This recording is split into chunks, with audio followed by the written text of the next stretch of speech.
SK classic 786 YouTube channel के प्यारे दोस्तों, अस्सलामु अलैकुम वरहमतुल्लाहि वबरकातुहू। दोस्तों, आज कराची में फिर बरसात शुरू हुई। आज 10 अगस्त 2022 सुबह से शदीद किस्म का हब्स था। महकमा मौसमियात में पेशिंग गोई की हुई थी, जो भी उनका इल्म है उसके हिसाब से। तो शदीद किस्म का हब्स था और बारिश से पहले इसी किस्म का हब्स हुआ करता है। तो बस ये उम्मीद होती है कि जिस कदर जल्दी हो बरसात शुरू हो जाए ताकि मौसम खुशगवार हो जाए, क्योंकि मामला ये है कि मौसम की सख्ती तो अपनी जगह, मगर इंतज़ामिया की तरफ से लोड शेडिंग की इंतहा जो बेहद तकलीफ़ का बाइस है। तो कहने की बात यह है कि ज़िंदगी मुख्तसर है। यही जुमले बचपन से सुनते हुए हम इस उम्र तक पहुँचे हैं। तो मुख्तसर ज़िंदगी में तकलीफ़ अगर बढ़ जाए तो ज़िंदगी बहुत दुश्वार गुजार हो जाती है। अल्हम्दुलिल्लाह बरसात तो अल्लाह की रहमत है, इसमें कोई शक नहीं है, मगर इंतज़ामिया की नाअहली की वजह से कि इंतज़ामिया अपना काम बर वक्त नहीं करती, फंड्स करप्शन का शिकार हो जाते हैं। तो जिसकी वजह से बरसात जो भी होती है वो शदीद किस्म के नुकसान की सूरत अख्तियार कर लेती है, जिसमें जानी भी नुकसान होता है, जिसमें माली भी नुकसान होता है। अल्लाह तबारक तआला सबके जान वाल इज़्ज़त और की हिफाजत फरमाए और इंतज़ामिया को अक्ल सलीम दे ताकि वो अपना काम बर वक्त करे, क्योंकि बरसात का होना बेहद ज़रूरी है। ये बरसात कोई यूं ही नहीं है। नबी पाक सल्लल्लाहु अलैहि वसल्लम ने भी बरसात को पसंद फरमाया। बरसात के बेशुमार फ़ायदे बयान किए गए हैं, जिससे तकरीबन हर कोई आगाह है। ये बारिश का पानी बहुत नायाब पानी है। बहुत सी कंट्री के अंदर इस पानी को ज़ख़ीरा किया जाता है, क्योंकि पानी ज़िंदगी की अहम ज़रूरत है और अल्लाह ताला की बहुत बड़ी नेमत है। मगर हमारे यहाँ इंतज़ामिया की नाअहली की वजह से हर साल ये पानी ज़ाया ही नहीं होता, बल्कि आवाम के लिए शदीद मुश्किलात खड़ी कर देता है सैलाब की सूरत में।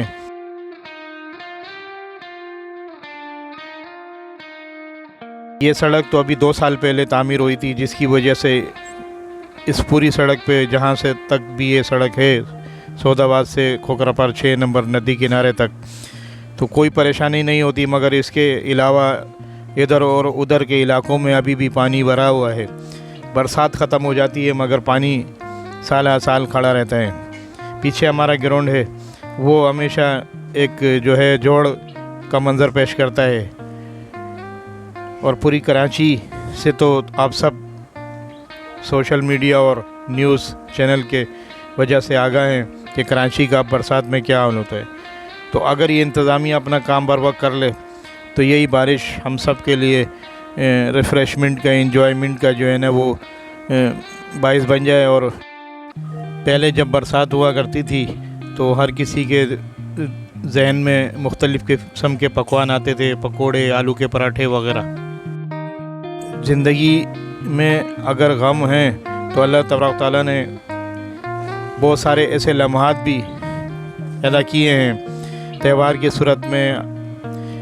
मुल्की अयाम जो होते हैं, जैसे अभी 14 अगस्त आने वाली है, और मज़हबी त्यौहार जो होते हैं उनकी सूरत में, और फिर हमारे ख़ानदानी रस्म व रिवाज जैसे शादी ब्याह है, मेहमान नवाजी, आना जाना। और बहुत से कहने की बात यह है कि दीन इस्लामी वो दीन है जो मुकम्मल ज़ाब्ता हयात है।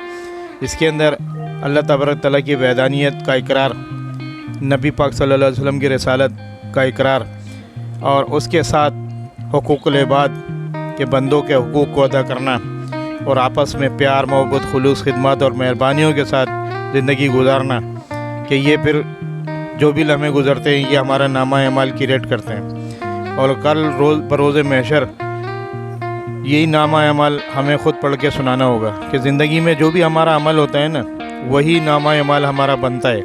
हम सोचते हैं कि जो हम अल्फाज बोलते हैं, जो कुछ हम करते हैं, वो सब बेमायने हैं, وہ سب ہواؤں میں گم ہو جاتے ہیں الفاظ، وقت کے ساتھ باتیں ختم ہو جاتی ہیں. نہیں، ایسا نہیں ہے.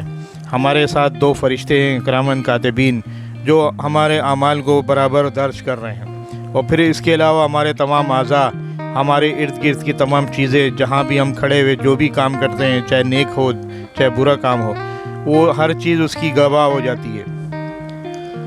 ہر چیز اس کی گواہ ہو جاتی ہے، اور یہی چیزیں قیامت میں ہمارے لیے گواہی دیں گی. تو ہمیں چاہیے کہ اپنے لیے اچھے گواہ پیدا کریں. ہر جس جگہ بھی جائیں اس کو ہم وہاں اچھی یادیں چھوڑیں، تاکہ جب کل بروز قیامت ہماری نیکیاں کم پڑ جائیں تو وہ چیزیں ہمارے لیے اللہ کی بارگاہ میں گواہی دیں. اور یہ گواہی کا سسٹم کیوں ہے کہ اللہ تبارک تعالیٰ تو ہمیشہ سے مہربان اور نہایت رحم فرمانے والا ہے کہ وہ مسبب الاسباب ہے. یہ اس نے اسباب پیدا کیے ہیں بندوں کو بخشنے کے لیے کہ ہر چیز ہماری گواہ ہے. تب وہ ہمارے ہاتھ میں ہے کہ ہم اپنے لیے اچھے گواہ پیدا کریں یا برا گواہ پیدا کریں. اب ہم نے ہی ایک دوسرے کو سمجھانا ہے، بتانا ہے، یاد دہانی کرانی ہے. تو یہ سب ہم سب کا ہی کام ہے، اور خالی کہنے کی حد تک نہیں. ہر شخص اپنا محاسبہ کرتے ہوئے، کیونکہ ہر شخص ذمہ دار ہے، کسی نہ کسی درجے پہ فائز ہے، یعنی کہ جس حساب سے اس کی عمر ہے، اپنے گھر میں، اپنے محلے میں، یا جہاں بھی جاب وغیرہ کا سلسلہ ہے، جہاں بھی اٹھنا بیٹھنا ہے، کوئی نہ کوئی مقام اس کو حاصل ہے، تو وہی درجہ ہوتا ہے. تو اسی درجے کے حساب سے اس کی ذمہ داری بنتی ہے کہ وہ جو بھی کچھ کہے اچھا کہے، جو بھی کچھ کرے اچھا کرے. مگر افسوس کہ ہر شخص اس ٹائم اپنے ہی ذات میں گم ہے، اپنے مفاد کی رو میں بہ رہا ہے. کاش کہ انسان اشرف المخلوقات ہونے کی وجہ کو سمجھے کہ ایک زندگی جانور بھی جیتے ہیں. ان کی صبح ہوتی ہے، ان کی دوپہر ہوتی ہے، ان کی شام ہوتی ہے. وہ صرف اپنے لیے جیتے ہیں، اپنے لیے ہر کام کرتے ہیں.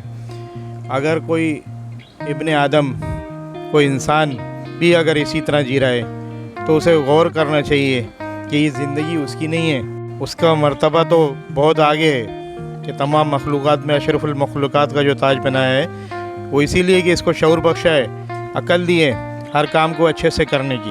دوستو، یہاں ایک بات عرض کر دوں جو ایک عموماً جملہ بہت کثرت سے استعمال ہوتا ہے کہ اپنی اوقات پہچانو، اپنی اوقات دیکھو. تو دوستو، ہماری جو اوقات قرآن حدیث میں بیان کی گئی ہے، کیا کبھی ہم نے اس پہ غور کیا ہے؟ مطلب اشرف المخلوقات کا جو تاج ہمیں پہنایا ہے، تو یہ ہماری کتنی شان بڑھائی ہے اللہ تعالیٰ نے، یہ ہماری اوقات کتنی بڑھائی ہے دوسری مخلوقات میں. تو کبھی اس اوقات کو قائم رکھنے کی ہم نے کوشش کی؟